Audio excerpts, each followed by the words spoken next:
요한복음 강해 108번째 시간입니다. 지난 주일은 추수감사절을 맞이해서 하나님의 사랑이라고 하는 제목으로 말씀을 드렸습니다. 범사에 감사하는 것이 하나님의 뜻입니다. 범사에 감사하기 위해서는 우리가 범사에 하나님의 사랑, 하나님의 은혜를 깨달아야 합니다. 따라서 지난 주일은 하나님께서 우리를 얼마나 어떻게 사랑하셨는가를 교훈해 주시고 범사에 감사할 것을 말씀하셨습니다. 먼저는 성부 하나님의 사랑입니다. 성부 하나님은 창세전에 우리를 하나님의 자녀로 사랑으로 선택해 주셨죠. 놀라운 사랑입니다. 우리를 사랑하셔서 독생자 예수님을 이 땅에 보내주셨습니다. 그리고 예수를 그리스도로 믿는 자들에게 하나님의 자녀가 되는 권세를 사랑으로 허락해 주셨죠. 그래서 성부 하나님은 우리의 아버지가 되세요. 우리의 길을 인도하시고 지키시고 채우시고 보호해 주시는 사랑, 이 사랑 잊지 말고 우리가 하나님 앞에 감사해야 돼요. 또한 두 번째로는 성자 하나님의 사랑입니다. 성자 하나님은 이 땅에 사람의 몸을 입고 오셔서 우리의 죄를 속량하기 위하여 십자가에서 죽으시는 사랑을 베풀어 주셨습니다. 그 사랑으로 우리가 죄 용서받고 구원받게 되었죠. 이 사랑은 절대로 잊지 말고 늘 감사하는 도구가 되어야 됩니다. 그리고 성령 하나님의 사랑이죠. 성령 하나님은 우리에게 참 기쁨을 주시는 분이다. 걱정과 근심이 있고 아픔이 있지만 성령이 우리를 지배하면 우리 마음에 기쁨이 자리를 하게 됩니다. 따라서 성삼위 하나님께서 나에게 베풀어 주신 사랑을 잊지 말고 범사에 감사해서 하나님께 영광을 돌리는, 그래서 하나님께서 약속하신 구원을 보는 사랑하는 성도들이 되시기를 다시 한번 주님의 이름으로 간절히 바랍니다.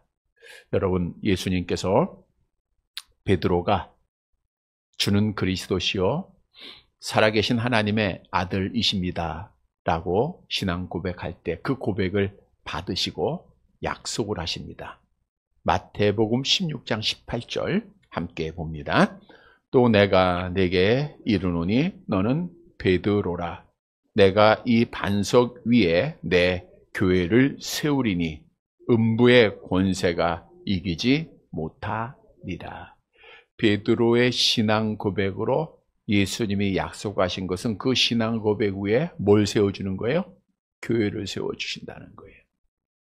그래서 신약의 교회, 우리 기독교회는 사도행전 2장에 성령을 받은 제자들이 약속대로 복음을 전함으로 예루살렘에 처음으로 교회가 세워졌습니다. 사도행전에 보면 베드로가 설교할 때 3,000명이 회개하고 5,000명이 회개하고, 그래서 예루살렘에 하나님의 교회가 세워지게 돼요. 그런데 스데반 집사의 일로 인하여 교회에 박해가 오자 사람들이 뿔뿔이 흩어지게 됩니다. 그 중에 구브로와 구렛네 몇 사람은 안디옥이라는 곳에 가서 복음을 전하여 교회를 세웁니다. 근데 이 안디옥 교회가 크게 성장을 해서 사도 바울을 처음으로 선교사로 파송을 하게 돼요. 그래서 3번에 걸친 전도 여행을 통해 사도 바울이 아시아와 그리고 유럽에게까지 하나님의 복음을 전하고 가는 곳곳마다 뭘 세웠어요? 하나님의 교회를 세우셨다는 거예요. 다시 말하면 이 땅의 전통적인 모든 교회는 복음 위에, 즉 그리스도의 피가, 복음이라는 것은 예수님께서 하나님 아버지의 뜻에 따라 우리의 죄를 대속하시기 위하여 십자가에 죽으셨다는 거잖아요. 그 위에, 피값 위에 세워진 교회입니다. 성경도 우리에게 증언하죠. 사도행전 20장 28절 함께 봅니다. 성령이 그들 가운데 여러분을 감독자로 삼고 하나님이 자기 피로 사신 교회를 보살피게 하셨느니라. 하나님이 뭐로 세우셨어요? 자기 피로 사신 교회예요. 여러분, 이 땅에는 크던 작던 화려하던 초라하던 그리스도의 피값으로 세워진 교회인 줄 믿으시기를 바랍니다. 그러면 왜 하나님께서는 이 땅에 독생자 그리스도의 피값으로 하나님의 교회를 세워주셨는가? 왜 하나님은 우리를 이 교회로 부르시어서 함께 신앙생활을 하게 하셨는가? 그 이유가 뭘까요? 물론 하나님께서는 교회를 통해서 예배드리고 교육하고 전도하고 친교라고 하는 사명을 감당해서 복음을 확장시키고 하나님께 영광을 돌리기 위한 목적 속에 세워진 것은 분명합니다. 뿐만 아니라 하나님께서 세우신 또 다른 목적은 하나님 앞에 부름받은 자들이 천국 가게 하기 위해서 교회를 세우셨다는 거예요. 말씀드린 대로 기독교의 신앙생활은 절대로 혼자 할 수 없습니다. 인간은 누군가의 도움을 받고 도움을 주도록 창조된 연약한 인간이기에 교회를 통해서 함께 택한 백성들이 천국 가기 위해서 함께 돕고 함께 도움을 받아야 하는 거예요. 오늘 무교회주의자들이 많이 생겨나고 있죠. 나는 교회는 다니지 않지만 나는 크리스찬이야. 나는 하나님의 자녀야. 스스로 고백하고 있지만 분명한 사실은 무교회주의자들은 교회를 통하지 않고는 그리스도의 몸을 통하지 않고는 절대로 하나님의 나라에 올 수 없다고 하는 말씀처럼 신앙을 지킬 수 없고 천국 갈 수 없다는 거예요. 교회를 부정하는 것은 하나님이 핏값으로 사신 교회이기에 성경을 부정하는 것이고 잘못된 주장입니다. 왜냐? 성경은 교회를 그리스도의 몸으로 말씀하고 있어요. 에베소 1장 23절 함께 봅니다. 교회는 그의 몸이니 만물 안에서 만물을 충만하게 하시는 이의 충만이라. 지금 교회는 누구의 몸이에요? 예수님의 몸입니다. 그러면 우리는 뭘까요? 로마서 12장 5절 함께 봅니다. 이와 같이 우리 많은 사람이 그리스도 안에서 한 몸이 되어 서로 지체가 되었느니라. 우리는 그리스도의 몸된 교회의 지체가 되었다 그랬어요. 지체가 되었다라고 하는 것은 그리스도인들은 주님의 몸된 교회 안에서 상호간에 지체가 되었기에 여러분 지체는 서로 교통을 해야 돼요. 지체가 몸을 떠나면 당연히 죽을 수밖에 없는 겁니다. 다시 말하면 부름받은 그리스도의 몸인 교회에 지체된 성도들은 함께 서로 유기적인 관계 속에서 그 몸을 세워가는 거예요. 우리가 그리스도의 몸을 교회를 세워감으로 천국까지 이르러야 된다는 거예요. 에베소서 4장 12절 함께 봅니다. 이는 성도를 온전하게 하여 봉사의 일을 하게 하며 그리스도의 몸을 세우려 하심이라. 온전하게 한다고 하는 것은 수족의 골조를 맞춰간다라는 뜻으로 강력하게 만들다 부족한 것을 채우다라는 거예요. 다시 말하면 모든 지체된 성도들은 완전한 사람이 없어요. 조금 부족한 부분들이 있는 것을 내가 가지고 있는 것으로 새로 채워가면서 그리스도의 온전한 몸을 세워가는 거예요. 그게 이 땅의 교회입니다. 물론 천상의 교회는 완전한 교회예요. 거기는 시기, 질투, 싸움, 분쟁이 없어요. 그러나 이 땅의 유형교회는 분명히 하나님이 세우셨음에도 불구하고 연약한 인간들이 모인 곳이다 보니 항상 분쟁이 끊이지 않죠. 분쟁이 없는 교회는 없습니다. 크고 작은 문제 속에서 교회가 온전함을 이루어 가는 거예요. 우리가 예루살렘 교회, 초대교회 얼마나 아름답습니까? 그러나 거기에도 히브리파, 헬라파 교인들이 서로 분쟁을 했던 것을 성경을 통해서 알 수가 있어요. 특히 우리가 고린도서 강해를 수요일에 함께 하고 있는데 고린도 교회는 분쟁이 많은 교회였습니다. 고린도서 1장 11절 함께 봅니다. 내 형제들아 글로에의 집 편으로 너희에게 대한 말이 내게 들리니 곧 너희 가운데 분쟁이 있다는 것이라. 고린도 교회는 파가 좀 많았죠. 바울파도 있고 또 게바파도 있고 아볼로파도 있고 그리스도파도 있고 파가 많다 보니까 분쟁이 끊이질 않아요. 왜냐하면 부름받아 하나님의 자녀가 되었다 할지라도 우리 안에는 인간의 연약함이 다 있기 때문입니다. 고린도전서 3장 3절 함께 봅니다. 너희는 아직도 육신에 속한 자로다. 너희 가운데 시기와 분쟁이 있으니 어찌 육신에 속하여 사람을 따라 행함이 아니리요. 그런데 중요한 사실은 교회가 분쟁하게 되면 어떻게 될까요? 서로 싸우게 되면 어떻게 되죠? 갈라디아서 5장 15절 함께 봅니다. 만일 서로 물고 먹으면 피차 멸망할까 조심하라 그랬어요. 피차 물고 먹으면 싸우고 분쟁하면 다 같이 죽는 거예요. 오늘도 분쟁하는 교회들이 참 많습니다. 같은 총회에 있었던 청주에 아주 큰 대형 교회가 있어요. 근데 지금 이 시간에도 유튜브에 보면은 두 목사님이 한 장소에서 자기를 따르는 성도들과 함께 같이 한 곳에서 찬송을 하며 한 곳에서 설교를 하고 또 설교하면 찬송하고 그게 지금 예배를 지금 그렇게 드리고 있어요. 이게 예배입니까? 이게 교회일까요? 수많은 사람들이 교회를 떠나는 거예요. 이렇게 분쟁하면 마귀만 좋아하는 일을 하는 거예요. 그래서 정말 우리가 다 함께 천국 가기 위해서는 조금 힘들고 조금 부족하고 조금 없어 보이고 조금 미련해 보여도 우리는 하나가 꼭 돼야 됩니다. 에베소서 4장 2절 3절 함께 봅니다. 모든 겸손과 온유로 하고 오래 참음으로 사랑 가운데서 서로 용납하고 평안에 매는 줄로 성령이 하나 되게 하신 것을 힘써 지키라. 힘써 지키라는 것은 그렇지 않다는 것을 전제해요. 우리가 부족한 게 있다는 것을 말씀하는 거예요. 그러니까 겸손과 온유로 사랑 가운데 오래 참음으로 너희가 하나를 힘써 지키. 이게 교회 공동체라는 거예요. 오늘 본문의 말씀은 그리스도인들이 모인 공동체인 교회가 하나 되어 천국 가기 위해서 어떻게 해야 할 것인가에 대한 답을 주고 있습니다. 특히 오늘 이 말씀은 이제 몇 시간 후면 예수님이 십자가를 지시고 죽습니다. 어떻게 보면 유언적인 성격의 마지막으로 제자들에게 또 우리 성도들에게 주신 더 큰 권면의 말씀이기도 합니다. 따라서 오늘 말씀을 통해서 우리 부천 중앙교회 이 교회는 하나님이 핏값으로 세워진 교회로서 부름받은 모든 성도들이 한 사람의 낙오자도 없이 다 함께 천국 가는 교회가 되기를 간절히 바랍니다.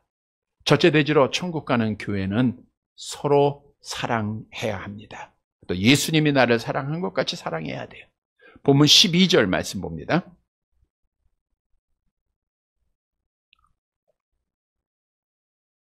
같이 봅니다. 내 계명은 곧 내가 너희를 사랑한 것 같이 너희도 서로 사랑하라 하는 이것이니라. 내 계명. 누가 주신 계명이에요? 예수님이 말씀하신 계명, 세 계명이죠. 이미 13장에서 말씀을 하셨어요. 우리 13장 34절 함께 봅니다. 새 계명을 너희에게 주노니 서로 사랑하라. 내가 너희를 사랑한 것 같이 너희도 서로 사랑하라. 요한복음 13장에서 말씀드린 대로 예수님께서 말씀하신 새 계명은 놀라운 계명, 알려지지 않는 계명입니다. 물론 구약의 율법에도 서로 사랑하라 라는 말씀이 있어요. 근데 구약은 어떤 명령이에요? 구약은 내 자신과 같이 사랑하라는 것이고 예수님이 주신 계명은 뭐예요? 내가 너희를 사랑한 것 같이 사랑하라는 거예요. 여러분 다릅니다. 내 자신과 같이 사랑하는 것은 자기중심이에요. 이건 다 기준이 다를 수가 있어요. 자기를 사랑하는 자가 100%도 있을 것이고 50%도 있을 것이고 그러나 예수님이 사랑한 것처럼 사랑하는 것은 완전한 그 사랑을 말하고 있죠. 그렇게 사랑하라는 거예요. 너희도 서로 사랑하라. 오늘 교회 공동체가 다 함께 천국 가기 위해서 예수님이 마지막 유언적인 성격에서 우리에게 명하신 말씀이에요. 내가 너희를 사랑한 것 같이 너희도 서로 사랑하라는 거예요. 이러한 사랑이 있어야 우리가 다 함께 천국 갈 수 있다는 거예요. 그래서 오늘 본문에서 주시는 교훈은 천국 가는 교회는 예수님처럼 서로 사랑하는 교회가 되어야 한다는 거예요. 이런 교회가 되기를 바랍니다. 여러분, 그러면 예수님은 어떻게 우리를 사랑하셨죠? 먼저는 예수님의 사랑은 무조건적인 사랑입니다. 예수님께서는 가진 자, 배운 자, 권세 있는 자, 잘난 자, 돈 많은 자, 이런 자 택하지 않았어요. 도리어 연약하고 미련하고 없는 자들, 그런 자들을 택하신 거 아니에요? 이것은 예수님의 무조건적인 사랑을 말씀하고 있는 거예요. 고린도전서 1장 26절 함께 봅니다. 형제들아 너희를 부르심을 보라. 육체를 따라 지혜로운 자가 많지 아니하며 능한 자가 많지 아니하며 문벌 좋은 자가 많지 아니하도다. 또한 예수님의 사랑은 두 번째로 한없는 사랑입니다. 베드로가 예수님께와 질문하죠. 형제가 내게 죄를 범하면 7번쯤 용서하면 됩니까? 라고 질문할 때 예수님이 이렇게 대답을 하십니다. 마태복음 18장 22절 함께 봅니다. 예수께서 이르시되 내게 이르노니 7번뿐 아니라 7번을 70번까지라도 할지나. 이건 무한대 용서예요. 여러분, 지금도 우리 주님은 우리가 회개하고 돌아올 때마다 뿌리친 적이 한 번도 없어요. 계속해서 한없는 사랑으로 우리를 안아주시는 거예요. 근데 우리는 내 기준 속에서 이번만이야 라고 횟수를 정하면 이건 예수님의 사랑이 아니에요. 우리는 형제들을 한없이 용서해주는 사랑이 있어야 돼요. 세 번째로 예수님의 사랑은 먼저 베푸신 사랑입니다. 내가 먼저 예수님을 사랑한 것이 아니라 예수님 먼저 우리를 사랑하셨어요. 먼저 이 땅에 오셨고요. 먼저 가난하고 병들고 연약한 자들을 찾아서 안아주시고 또 치료해 주지 않았습니까? 성경도 증언합니다. 요한 1서 4장 19절 함께 봅니다. 우리가 사랑하면 그가 먼저 우리를 사랑하셨습니다. 그래서 교회는 먼저 베푼 사랑이 있어야 됩니다. 네 번째로 예수님의 사랑은 희생적인 사랑입니다.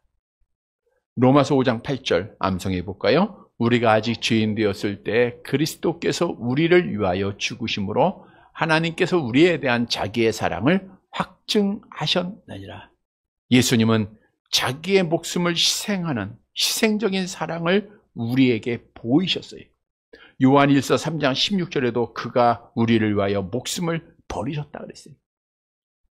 자기의 목숨을 버리신 주님, 우리도 형제들을 위해서 시간을 버리고 물질을 희생할 줄 알고 우리의 재능을 희생할 줄 아는 자들이 돼야 돼요.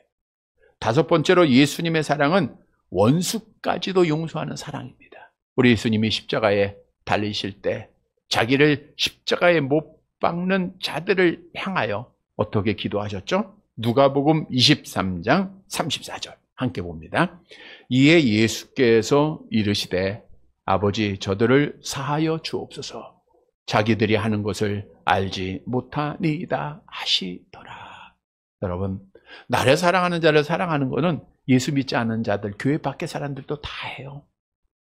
정말 교회 공동체는 나를 미워하고 나를 박해하고 나에 대해서 중상모략하는 자들까지도 용서하는 그리스도의 사랑이 있어야 된다는 거예요.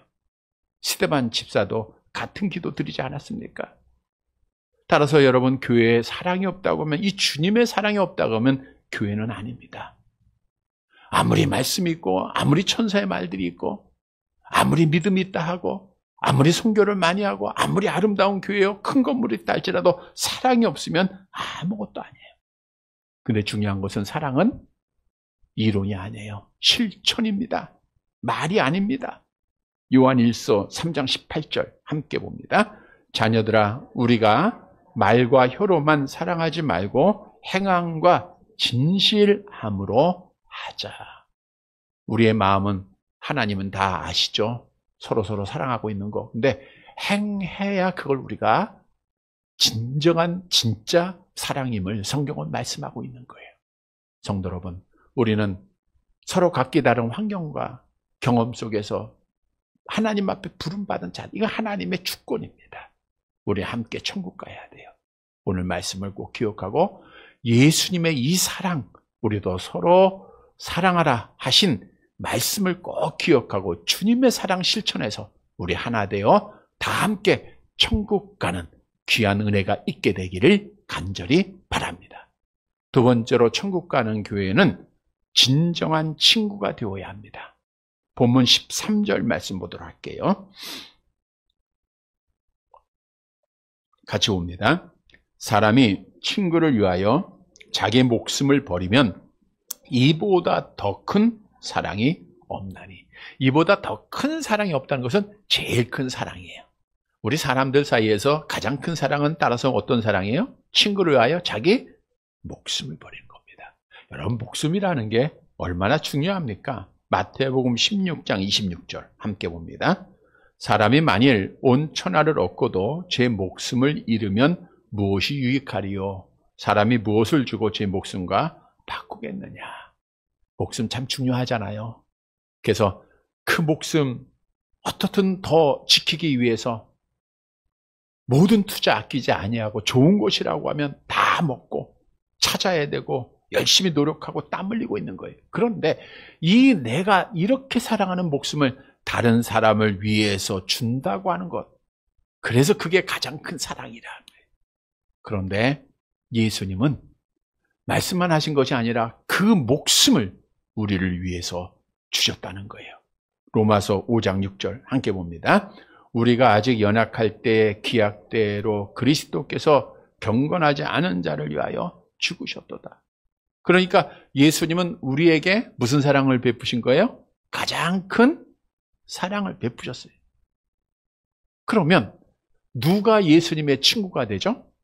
본문 14절 함께 봅니다. 너희는 내가 명하는 대로 행하면 곧 나의 친구라. 계속용법입니다. 너희가 계속해서 하나님의 말씀을 따라서 지켜 행하면 내 친구가 된다는 거예요. 하나님의 말씀을 따라서 주일에 예배드리고 말씀을 따라서 주 앞에 성화되고 주 앞에 헌신하고, 이것이 예수님의 친구된 증거라는 거예요. 우리 예수님께서는 육신의 형제들이 자기를 찾아왔을 때 제자들이 당신의 동생들이 찾고 있습니다라고 말할 때 주님이 그랬잖아요. 우리 마태복음 12장 50절 함께 봅니다. 누구든지 하늘에 계신 내 아버지의 뜻대로 하는 자가 내 형제여 자매여 어머니이라. 하나님의 말씀대로 행하는 자가 형제들이에요. 천국 가족이라는 거예요. 또 오늘 본문에서는 친구가 된다는 거예요. 자, 그런데 여기서 중요한 것은 친구라고 하는 이 단어입니다. 이 친구라고 하는 것은 그냥 관계를 말하고 있는 것이 아니라 깊은 교제가 있다, 가까이 한다라고 하는 것을 말하고 있어요. 여러분, 진짜 친구는 연락을 해야 안 해요? 연락 자주 하죠? 아무리 멀리 떨어져 있다 할지라도 계속해서 교제하다 보면 그 관계가 계속 유지되는 거예요. 근데 연락이 끊겨버리면 그냥 말만 친구지 친구가 아니죠. 그러다가 완전히 끊어지고 잊어지게 되잖아요. 예수님과 우리가 친구가 되는 것은 항상 교제하고 있다라고 하는 것을 말하고 있는 거예요. 하나님의 말씀을 통해서 우리가 늘 주님을 만나고 주님과 교제할 때 우리가 진정한 친구다라는 것을 오늘 성경은 말씀하고 있는 거예요. 그래서 예수님의 친구는 하나님 아버지의 말씀인 성경을 아는 자들입니다. 본문 15절 함께 보세요. 같이 봅니다. 이제부터는 너희를 종이라 하지 아니하리니 종은 주인이 하는 것을 알지 못함이라. 너희를 친구라 하였노니 내가 내 아버지께 들은 것을 다 너희에게 알게 하였음이라. 이제부터는 너희를 종이라 하지 않겠다. 우리 예수님께서 이제 십자가의 죽으심을 앞두고 제자들에게, 사랑하는 우리 성도들에게 이제부터 너희는 종이 아니에요. 종이 아니고 뭐예요? 친구라는 친구. 왜냐하면 종은 주인이 하는 것을 알지 못합니다. 시키는 것만 해야 되잖아요. 이건 종이에요. 물론 우리가 하나님의 명령에 순종하고 시키는 거 해야 돼요. 근데 우리는 하나님의 뜻을 알아야 몰라요? 알게 됐잖아요. 그러니까 우린 친구라는 거예요. 그래서 오늘 본문에서도 내가 내 아버지께 들은 것을 다 너희에게 알게 하겠다. 이거는 하나님의 말씀을 다 깨닫게 하겠다라는 거예요. 물론 이 말씀을 들었던 제자들이 바로 친구가 된 건 아니더라고요. 우리 예수님이 십자가에 고난당할 때 어떻게 됐어요? 제자들이 뿔뿔이 다 흩어졌잖아요. 자기가 체포될 것이 두려워가지고 로마 군인들 피해서 다 도망갔었어요. 그러다가 언제 진정한 친구가 됐느냐? 성령을 바꿉니다. 예수님이 부활하고 예수님이 승천하는 것을 보고 약속대로 성령 받은 이후에 이들이 뭘 깨달아요? 하나님의 말씀을 깨닫게 돼요. 그리고 예수가 그리스도이심을 믿게 돼요. 그리고 나서 예수님의 진정한 친구가 되었다는 거죠. 그래서 오늘날도 우리가 성령 받고 예수를 그리스도로 믿고 있으면 우리는 지금 어떤 신분이에요? 누구의 친구예요? 예수님의 친구인 줄 믿으시기를 바랍니다. 여러분 무엇을 교훈하고 있습니까? 성령으로 거듭나 하나님의 말씀을 통해서 예수를 그리스도로 믿게 된 자들은 다 누구의 친구예요? 예수님의 친구입니다. 그래서 나는 예수님의 친구다. 우리 한번 고백해 볼까요? 나는 예수님의 친구다. 친구가 되기 싫은 분들이 많은 거지. 친구가 되기 싫은 분들이 많은 것 같아. 좀 정확하게 확실하게 믿음을 가지고 고백해 볼까요? 시작. 나는 예수님의 친구다. 자, 그러면 나는 예수님의 친구예요. 우리 권사님들 친구죠. 또 예수님의 친구예요. 그럼 우리는 어떤 관계일까요? 내가 예수님의 친구요. 우리 사람들 관계, 이 사람이 내 친구야. 내가 이 친구야. 그럼 너도 뭐가 되는 거예요? 친구가 되는 거예요. 우리가 서로 친구가 돼야 된다는 거예요. 물론 이제 아들도 있고 어머니도 있지만 우리는 그리스도 안에서 친구입니다. 친구가 돼야 돼요. 여러분 지금까지 살아오면서 정말 수많은 친구들 만나셨죠?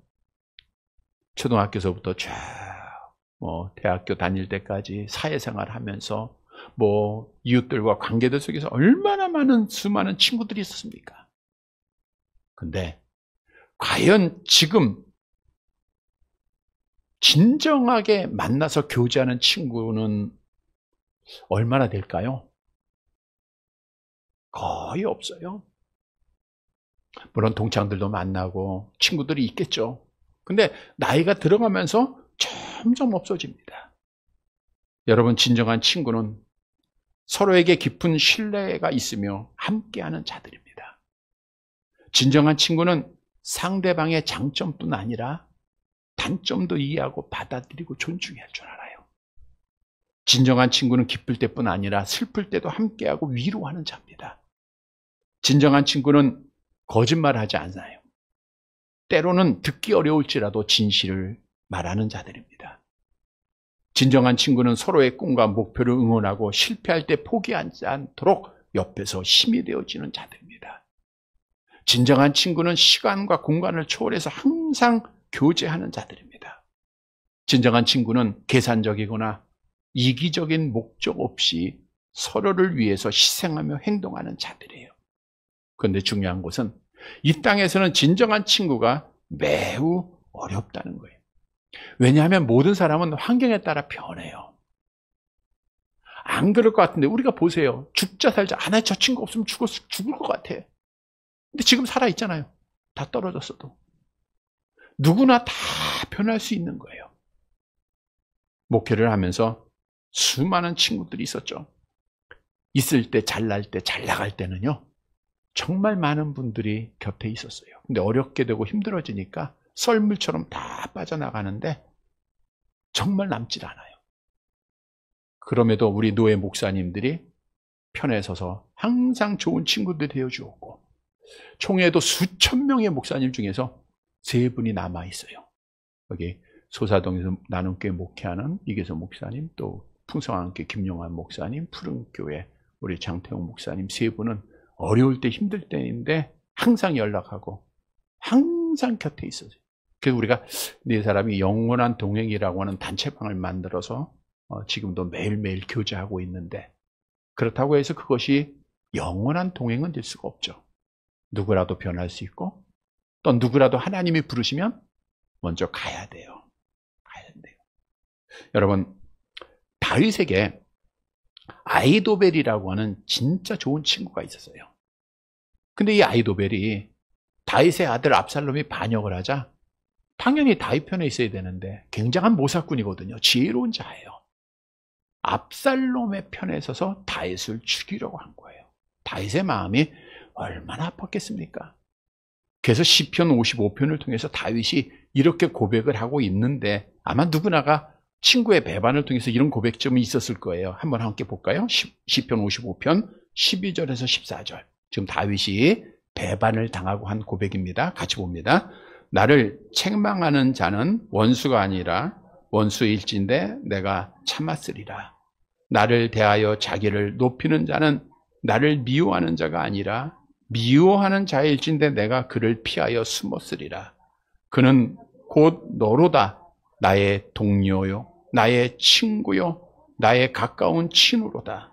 우리가 같이 재미있게 의논하며 무리와 함께하여 하나님의 집 안에 다녔도다. 하나님의 집 안에 다니면서 얼마나 가까이 있었던 자입니까? 여러분, 따라서 이 땅에는 정말 영원한 친구 없어요. 영원한 친구는 오직 한 분 누구예요? 예수님인 줄 믿으시기를 바랍니다. 오늘 우리가 부른 찬송 가사에 보면 다 예수님의 친구 이렇게 나오는데 정말 우리의 친구예요. 예수님은 나와 늘 동행하는 분이에요. 나와 함께하는 분입니다. 내 편입니다. 나에게 기쁨을 주는 분이에요. 나에게 힘을 주는 분입니다. 뿐만 아니라 나의 영원한 친구는 지금 옆에 앉아있는 우리 성도들이에요. 왜냐? 우리는 천국에서 다 함께 영원한 삶을 누려야 할 자들이기 때문입니다.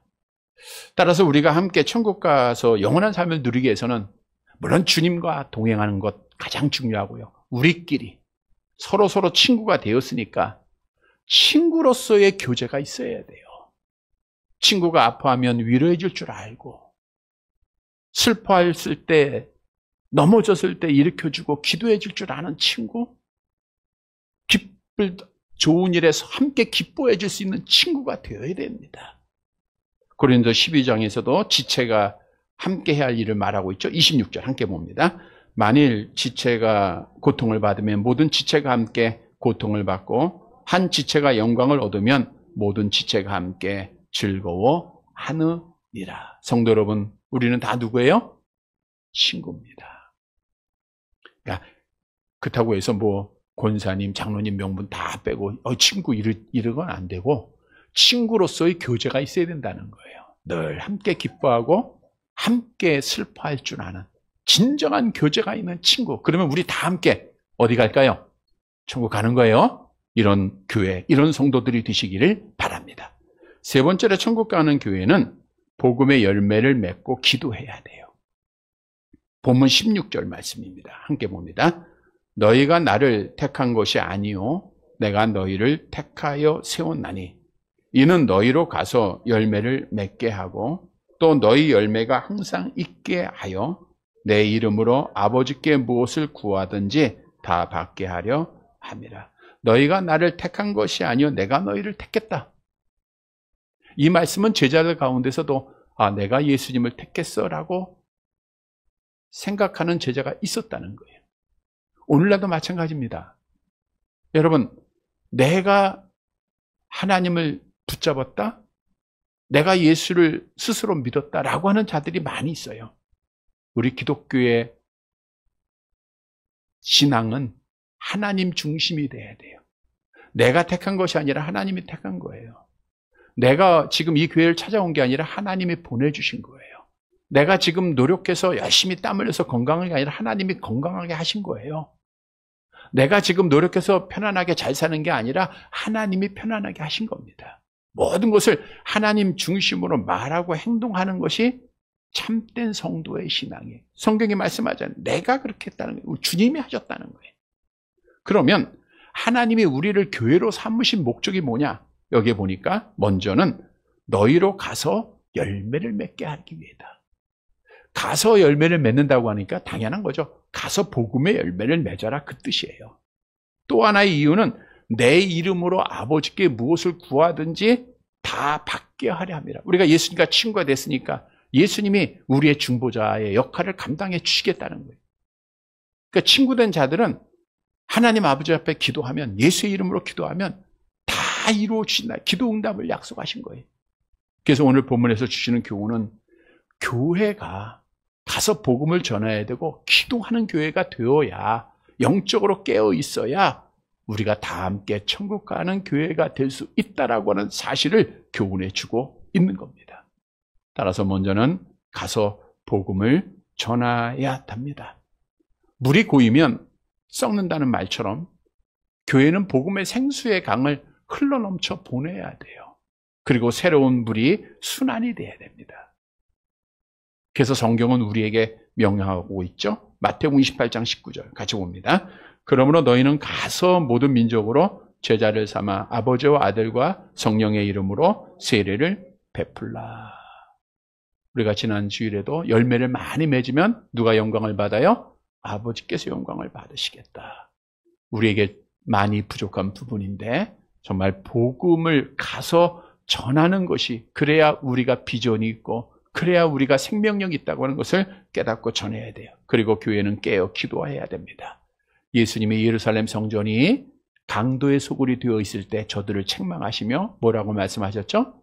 내 집은 만민이 기도하는 집이라. 이사야서 56장 7절의 말씀을 인용하셨어요. 함께 볼게요. 내가 곧 그들을 나의 성산으로 인도하여 기도하는 내 집에서 그들을 기쁘게 할 것이며 그들의 번제와 희생을 나의 제단에서 기꺼이 받게 되리니 이는 내 집은 만민이 기도하는 집이라 일컬음이 될 것이라. 여러분, 교회는 전도하는 교회, 기도하는 교회가 다 천국 가는 교회입니다. 말씀을 꼭 기억하고 성도 여러분, 우리 가서 복음 전하고 있는, 관계 있는 자들에게 전하는 거예요. 살아있을 때, 입이 열렸을 때 전할 수 있어요. 전하고 깨어서 기도해서 우리 다 함께 천국 가는 귀한 은혜가 있게 되기를 간절히 바랍니다. 말씀을 정리해 드립니다. 본문 17절 마지막 절 함께 봅니다. 내가 이것을 너희에게 명하면 너희로 서로 사랑하게 하려 함이라. 예수님이 12절에 말씀하고 17절에 마지막 또 말씀하신 것, 반복하신 것은 얼마나 간절하면, 얼마나 중요하면 또 말씀하셨겠습니까? 서로 사랑하라. 교회는 사랑 있어야 됩니다. 사랑이 있어야 예배도 참 예배가 돼요. 사랑이 있어야 봉사도 선교도 헌신도 다 헛된 것이 되지 않습니다. 왜 사랑해야 하는가? 우리는 하나의 사랑의 공동체로 하나님이 우리를 불러주셔서 천국으로 다 함께 가야 하기 때문입니다. 우리는 분쟁하고 싸우는, 우리가 미워하는 그런 교회가 아니라 사랑으로 하나 되어서 다 함께 천국 가야 돼요. 성도 여러분, 오늘 본문의 말씀은 천국 가는 교회는 어떤 교회인가를 우리에게 분명히 교훈하고 있어요. 천국 가는 교회는 첫째로 뭐 해야 돼요? 사랑해야죠. 근데 어떤 사랑? 예수님이 나를 사랑한 것 같이 사랑하라고 늘 기억하고 이 말씀 지켜야 됩니다. 두 번째로 우리는 서로 뭐가 돼야 돼요? 진정한 친구가 돼요. 서로서로 교제하고 친구가 돼요. 세 번째로는 가서 복음을 전하고 기도로 깨어 있어야 됩니다. 사랑하는 성도 여러분, 이런 교회가 꼭 돼서 우리 다 함께 한 사람의 낙오자도 없이 천국 다 가서 영원한 복을 받게 되기를 주님의 이름으로 간절히 바랍니다.